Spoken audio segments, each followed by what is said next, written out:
சகலமும் நன்மைக்கு ஏதுவாக நடக்கிறது. ஆண்டவர் உங்களை பார்த்து சொல்றார், என் மகனே, என் மகளே, சகலமும் நன்மைக்கு ஏதுவாய் நடக்கிறது. ஆனால் இன்றைக்கு நன்மையா இல்லையே. இப்போ நடக்கிற விஷயம் பார்த்தா ஒரே பாரமாக இருக்குது, போராட்டமாக இருக்குது, நிந்தையாக இருக்குது, அவமானமாக இருக்குது, தடைகளாக இருக்கிறது. இப்போ நடந்து கொண்டு இருக்கிற காரியம் பார்த்தா என்னமா முடியுமோன்னு பயமாலாம் இருக்குது. அப்படிப்பட்ட சூழ்நிலையில் நீங்கள் இருந்து கொண்டு இருக்கலாம். வீட்டுக்குள்ளே பிரச்சனை, வேலை செய்கிற இடத்துல போராட்டம், சரீரத்தில் வியாதி பலவீனத்தினால் உண்டாகிற கஷ்டம், இன்னொரு பக்கம் பொருளாதாரத்தில் பிரச்சனை, இன்னொரு பக்கம் தடைகள். ஜெபித்து கொண்டு தான் இருக்கிறோம், விசுவாசித்து கொண்டு தான் இருக்கிறோம், ஆண்டவர் மேல் அன்பாக இருக்கிறோம், விசுவாசமாக இருக்கிறோம். பிறகு ஏன் இப்படி நடக்குது? பிறகு ஏன் இந்த தீமையான காரியமாக நடந்து கொண்டே இருக்கிறது? நம்ம நன்மையை எதிர்பார்த்த தீமை தானே நடந்து கொண்டு இருக்கிறது. ஏன் இப்படி நடக்கிறது என்று கலங்கி கொண்டு இருக்கிறீங்களா?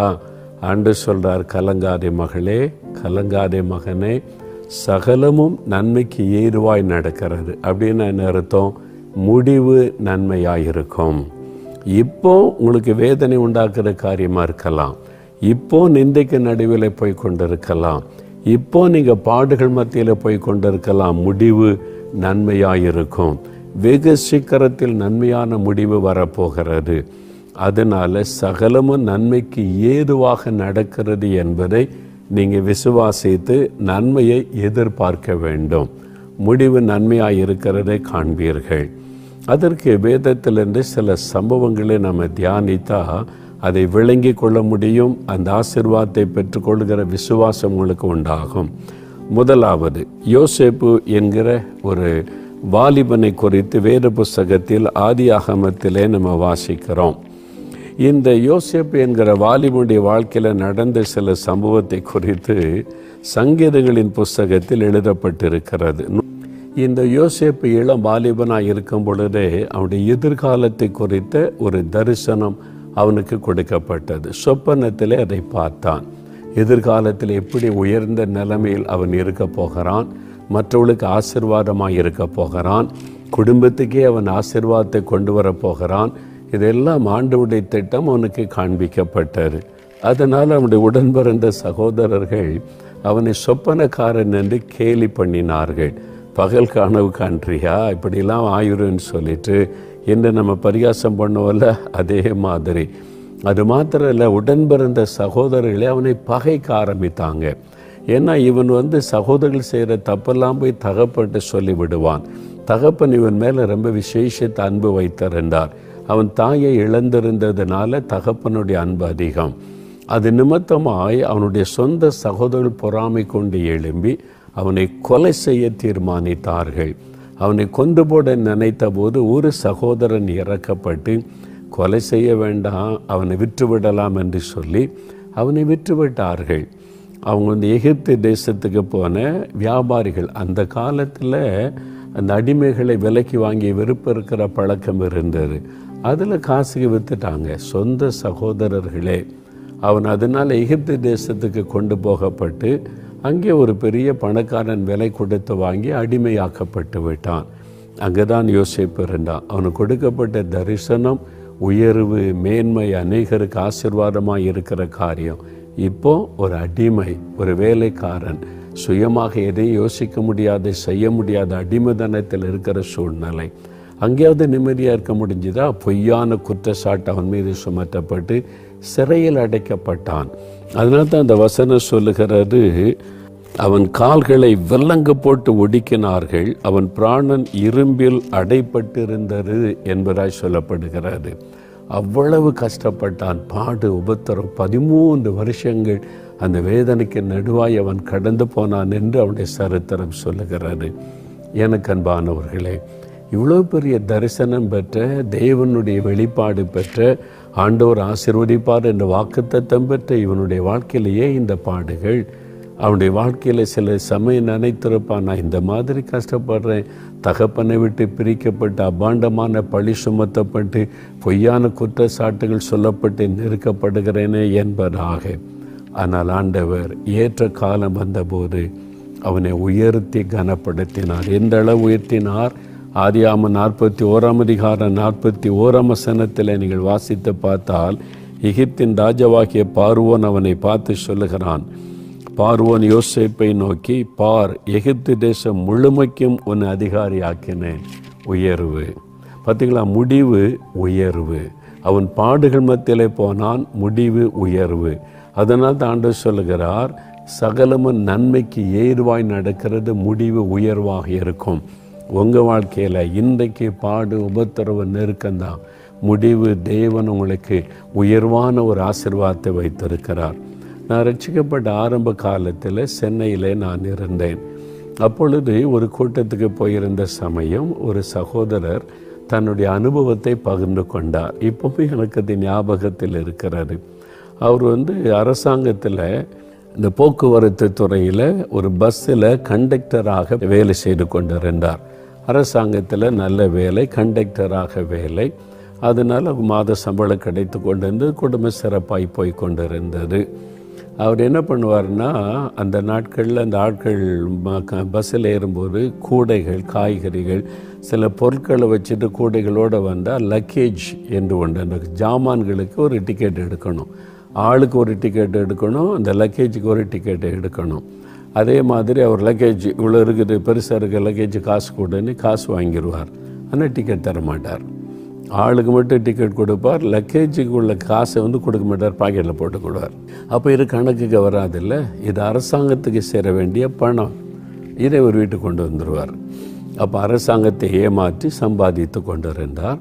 இது மாதிரி டெய்லி இது மாதிரி யாராவது லக்கேஜ் கொண்டு வந்து அந்த காசெல்லாம் வீட்டுக்கு கொண்டு வந்துடுவார். இப்படியே சில காலம் கழிந்தார். ஒரு நாள் ஆண்டவர் அவரை சந்தித்தார். அவர் ரட்சிக்கப்படணும், என் பாவம் மன்னிக்கப்படணும், பரலோகத்தில் என் பேர் எழுதப்படணும், நான் மரித்தா பரலோகத்தை போனமேன்னு சொல்லி மனம் திரும்பினார். அவர் மனம் திரும்பி பாவ அறிக்கை ஜெபம் செய்து கொண்டிருக்கும்போது ஆண்டவர் பேசினார், உன் பாவத்தை நான் மன்னிக்கிறேன், ஆனால் நீ அரசாங்கத்துக்கு சேர வேண்டிய பணத்தை திருடி கொண்டு வந்தல, அது திருப்பி கொடு என்று ஆண்டவர் பேசினார். நீ திருப்பி கொடுத்தாதான் நான் உன்னை மன்னிக்க முடியும். ஆண்டவர் தெளிவாக பேசினதுனால அவர் கணக்கு போட்டு பார்த்தார். நான் வேலைக்கு சேர்ந்து இவ்வளோ நாள் ஆகுது, ஆவரேஜாக ஒரு மாதத்துக்கு எவ்வளோ பணம் இந்த லக்கேஜ் பணம் நான் டிக்கெட் கொடுக்காமல் ஏமாற்றி எடுத்தேன்னு கணக்கு போட்டு இத்தனை வருஷத்துக்கு இத்தனை ₹1000. உடனே என்ன பண்ணினார், மேல் அதிகாரிக்கு ஒரு கடிதம் எழுதினார், மன்னிப்பு கடிதம். நான் இந்த காலத்திலேருந்து இந்த காலம் வரைக்கும் இங்கே பணி செய்து கொண்டு இருக்கிறேன். நான் ஒரு பாவம் செய்துட்டேன், தப்பு பண்ணிட்டேன். அது மாதிரி லக்கேஜுக்கு உள்ள காசுக்கு டிக்கெட் கொடுக்காமல் ஏமாற்றி இந்த பணத்தை எனக்கு எடுத்துக்கொண்டேன். இது அரசாங்கத்துக்கு சேர வேண்டிய பணம். இயேசு கிறிஸ்து என் பாவத்தை உணர்த்தினார். இப்போ நான் மனம் திரும்பிட்டேன். அதனால் அரசாங்கத்துக்கு சேர வேண்டிய இந்த பணத்தை திருப்பி செலுத்துகிறேன். என்னை மன்னித்து இந்த பணத்தை பெற்றுக்கொள்ளுங்கன்னு சொல்லி கடிதம் எழுதி அதிகாரிகிட்ட கொண்டு கொடுத்தார். அதிகாரி இதை வாசித்து பார்த்தோன்னு அதிர்ச்சி அடைந்துட்டார். என்ன இப்படி ஒரு மனுஷன் நான் பார்த்துட்டு அவரை பார்த்து சொன்னார், சரி நீ தப்பு பண்ண, இப்போ மனம் திரும்பிட்ட, இனி தப்பு பண்ண மாட்டா. ஆமாம், அதோடு இருக்கட்டும், இதுக்கு லெட்டர் கொடுக்குற, மன்னிப்பு கடிதம், காசை திருப்பி கொடுக்குற அப்படின்னு சொன்னால், இல்லை இயேசு என்னோடு பேசினா, நீ பண்ண தப்பு அரசாங்கத்துக்கு நஷ்டத்தை உண்டாக்கிச்சு, அந்த பணத்தை திருப்பி கொடுன்னு சொல்லிட்டார், அதனால் தருகிறேன். அந்த அதிகாரி சொன்னார், நீ உனக்கு இயேசு சொன்னார்ன்ற, மனம் திருப்பிட்டன்ற, ஓகே நல்லவனாக நடந்து கொள் இனிமே. ஆனால் இதை நான் ஏற்றுக்கொண்டு மேல் அதிகாரிக்கு அனுப்பினா உன்னுடைய கடிதமே நீ தப்பு பண்ணியிருக்கிற என்பதற்கு ஆதாரமாகிவிடும். இதுவரைக்கும் நீ செய்த தப்புக்கு ஆதாரம் இல்லை, இப்போ நீ எழுதின கடித ஆதாரம். அதனால் அதை வைத்து உன் மேலே ஆக்ஷன் எடுத்துருவாங்க, உன்னை வேலையை விட்டு சஸ்பெண்ட் பண்ணிடுவாங்க, வேலை இழக்கிற நிலைமை கூட வந்துட முடியும். அதனால் நீ விட்டுரு, இனிமேல் நல்லவனா நடந்துக்கன்னு சொன்னார் அந்த அதிகாரி. இவர் சொன்னார், இல்லை எனக்கு இயேசு தெளிவாக சொன்னார், அரசாங்கத்தை சேர வேண்டிய பணத்தை திருப்பி கொடுத்துரு, அப்போ தான் உன் பாவத்தை மன்னிக்க முடியும்னு. வேலை போயிடுறியா? அவர் சொன்ன, வேலை போனாலும் பரவாயில்ல, நான் பரலோகத்தை இழக்க விரும்பலை, நான் மரிச்சா பரலோகத்தில் இயேசுவோடு இருக்கணும், இந்த காசு எனக்கு முக்கியம் இல்லை, வேலை எனக்கு முக்கியம் இல்லை, இழந்தாலும் பரவாயில்ல நீங்கள் வாங்கிக்கொள்ளுங்க, மேல் அதிகாரி அனுப்புங்கன்னு சொல்லி. சரி வேறு வழி இல்லாமல் சொல்லி அவர் மேல் அதிகாரிக்கு லெட்டரை ஃபார்வர்ட் பண்ணினார். அங்கேருந்து பார்த்துட்டு இப்போ இவர் தப்பு பண்ணதுக்கு உறுதியாக்கி விட்டார், சஸ்பெண்ட் பண்ணிட்டாங்க. அவ்வளோதான், அவர் வேலை இழக்கிற நிலைமை. இனிமே அவ்வளோதான்ற நிலைமை ப்ரூஃப் கிடச்சிட்டு எல்லாமே இருக்குல்ல, அதனால் அப்படி ஆகிவிட்டார். அதனால் வீட்டு வேலை இல்லாமல் சம்பளம் இல்லாமல் வீட்டில் இருந்தார். சில மாதமாக சில இடங்களுக்கு வேலையெல்லாம் தேடி தேடி பார்த்தார், கிடைக்கல. வீட்டில் மனைவி பிள்ளைகள் படிக்கிறாங்க, ரொம்ப கஷ்டம், பாடுகள் தான், உபத்திரவம் தான். ஆனால் அவங்க ஜெபம் பண்ணி, ஆண்டவரே நீங்கள் சொன்னீங்க, நான் கீழ்ப்படிந்து மனம் திரும்பி என் காரியத்தை சரிப்படுத்தினேன், என் குடும்பத்தை நடத்துங்க, நீ தொடர்ந்து ஜெபித்து கர்த்தருக்குள்ள உறுதியாக இருந்தாங்க. கொஞ்சம் சில மாதங்கள் பாடு உபத்திரவம் நெருக்கம்தான். அப்போ இவ்வளோ நீங்கள் மனம் திரும்பிட்டேன், நல்லவனாக மாறிட்டு ஆண்டவருடைய பிள்ளைன்றீங்க, ஏன் உங்களுக்கு கஷ்டம்? இப்போ கஷ்டம்தான், இப்போ பாடுகள் தான், இப்போ நெருக்கம்தான். ஆனால் முடிவு ஆசீர்வாதம், எல்லா நன்மைக்கு எதுவாய் ஆண்டவர் செய்வார்னு சொல்லி உறுதியாக இருந்தார்கள். சில மாதங்கள் கழித்தது. அங்கேருந்து மறுபடியும் ஒரு கடிதம் வந்தது. உடனே நீ வேலையில் ஜாயின் பண்ணிக்க, நீ உன்னுடைய உண்மைத்துவத்தை நாங்கள் ஆராய்ந்து பார்த்தோம், உன்னை குறித்து விசாரித்து பார்த்தோம், நீ உண்மையாக மனம் திரும்பி ஒரு மாற்றம் உனக்குள் வந்திருப்பதை நாங்கள் அறிந்து கொண்டதுனால இப்படி உண்மையான வேலையாட்கள் நம்முடைய வேலைக்கு தேவை, நம்முடைய ஆஃபீஸுக்கு தேவை என்று சொல்லி உன்னை நாங்கள் உணர்ந்து திரும்ப வேலைக்கு எடுத்துக்கொள்கிறோம். சாதாரண வேலைக்கு அல்ல, இதுக்கு முன்னால் கண்டக்டர், இனிமேல் செக்கிங் இன்ஸ்பெக்டர், ஒரு ப்ரொமோஷனோடு உன்னை திரும்ப அப்பாயிண்ட் பண்ணுகிறோன்னு சொல்லி அப்பாயின்மெண்ட் ஆர்டர் வந்தது. எவ்வளோ சந்தோஷம் இல்லை, உயர்வு. கொஞ்ச காலம் பாடு நெருக்கம் உபத்திரவத்துக்கு மத்தியில் போனாலும் முடிவு நன்மை. அது ஆண்டவர் சொல்லார். இப்போது நீங்கள் ஆண்டவருக்கு பிரியமாக இருக்கிறீங்க, உண்மையாக இருக்கிறீங்க, நேர்மையாக இருக்கிறீங்க, அதனால் பரிகாசம் பண்ணுறாங்க, நெருக்கத்தை கொடுக்குறாங்க, பிரச்சனை பண்ணுறாங்க, வேலை விட்டு விரட்டோன்னு நினைக்கிறாங்க, உபத்திரவத்துக்கு மத்தியில் போய் கொண்டு இருக்கிறீங்களா? சோர்ந்து போகாதங்க. தேவனிடத்தில் அன்பு கூறுகிறவளுக்கு சகலமும் நன்மைக்கு ஏதுவாய் நடக்கிறது, முடிவு நன்மையாக இருக்கும். இப்போ நீங்கள் நடந்து போகிற பாதை நன்மைக்கு ஏதுவாய் போய் கொண்டிருக்கிறீங்க. இது கரடு முரடான பாதை தான், கஷ்டமான பாதை தான், முடிவு நன்மையாக இருக்கும், உயர்வை காண்பீர்கள். யோசேப்பை தேசத்தில் உயர்ந்த ஸ்தானத்தில் வைத்த ஆண்டவர் இந்த சகோதரன் இழந்து போன வேலையை ஆண்டவர் திரும்ப கொடுத்து ஒரு ப்ரொமோஷனோடு உயர்த்தின ஆண்டவர் உங்களையும் உயர்த்தி கனப்படுத்துவார். முடிவு நன்மையாக இருக்கும். அன்று சொல்ல சகலமும் நன்மைக்கு ஏதுவாய் நடக்கிறது. என் பிள்ளைகளை சோர்ந்து போகாதங்க. உங்களுக்காக சிலுவையிலே தன்னையே பலியாய் கொடுத்த ஆண்டவர், இரத்தத்தை சிந்தின ஆண்டவர் உங்களை வெட்கப்பட விட்டுருவாரா? கைவிட்டு விடுவாரா? சோர்ந்து போகாதங்க. இந்த வசனத்தை விசுவாசித்து சகலமும் நன்மைக்கு ஏதுவாக நடக்கிறது, முடிவு நன்மையாக இருக்கும். முடிவு உயர்வு, முடிவு 2 மடங்கு ஆசீர்வாதம், முடிவு இதுவரை கண்டிராத ஒரு அற்புதத்தை நீங்கள் பார்க்க போகிறீங்க.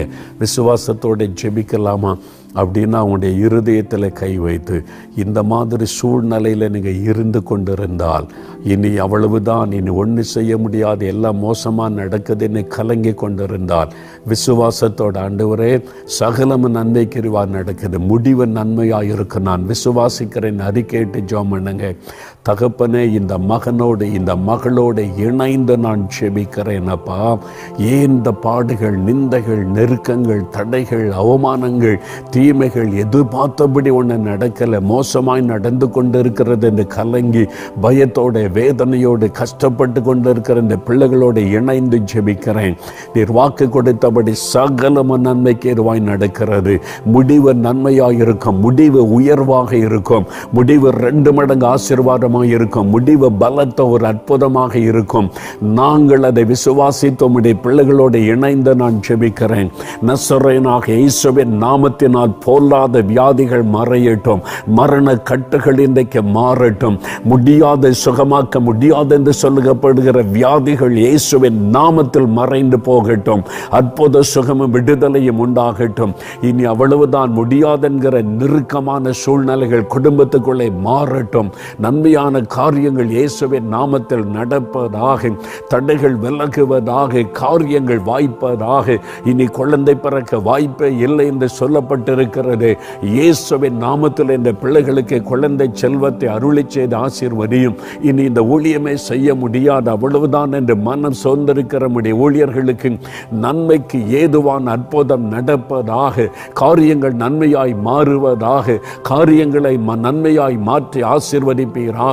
வருமானத்தை ஆசீர்வதியும், வியாபாரத்தை ஆசீர்வதியும், வேலைகளை ஆசீர்வதியும், பிள்ளைகள் காரியத்தை ஆசீர்வதியும். எந்த காரியத்தில் பிள்ளைகள் தடுமாறிக்கொண்டு கலங்கி கொண்டிருக்கிறார்களோ அந்த காரியத்தில் இந்த மாதத்தில் இந்த நன்மை நடப்பதாக இயேசுவின் நாமத்தில் நன்மைக்கு ஏதுவாய் சகலமும் நடக்கிறது என்பதை விளங்க பண்ணுவீராக. இயேசு கிறிஸ்துவின் நாமத்தில் இன்றைக்கு அற்புதம் நடக்கட்டும். இன்றைக்கு விடுதலையும் சுகமும் ஆசீர்வாதமும் உண்டாகட்டும். இன்றைக்கு சூழ்நிலைகள் நன்மையாய் மாறட்டும். இயேசு கிறிஸ்துவின் நாமத்தில் ஆண்டவர் அற்புதம் செய்துவிட்டதற்காய் ஸ்தோத்திரம். நன்மைகளை பிள்ளைகள் காணப்போகிற அன்பிற்காக ஸ்தோத்திரம், ஸ்தோத்திரம், ஸ்தோத்திரம். இயேசு கிறிஸ்துவின் நாமத்தில் ஜெபிக்கிறோம் பிதாவே. ஆமேன், ஆமேன். பிரியமானவர்களே, ஆண்டவர் ஜெபத்தை கேட்டார். இந்த வாக்குத்தத்தம் உங்களுக்கு உரியது. இன்றையிலிருந்து மாற்றத்தை பார்ப்பீங்க. இந்த வசனத்தை சொல்லி சொல்லி ஸ்தோத்திரம் பண்ணி ஜெபிங்க. ஆண்டவரே, இன்றைக்கு உள்ள இந்த பிரச்சனைக்காக பாடுகள் நெருக்கத்துக்காய் ஸ்தோத்திரம். நன்மைக்கு ஏதுவாய் நடக்கிறது, முடிவு நன்மையாயிருக்கும்.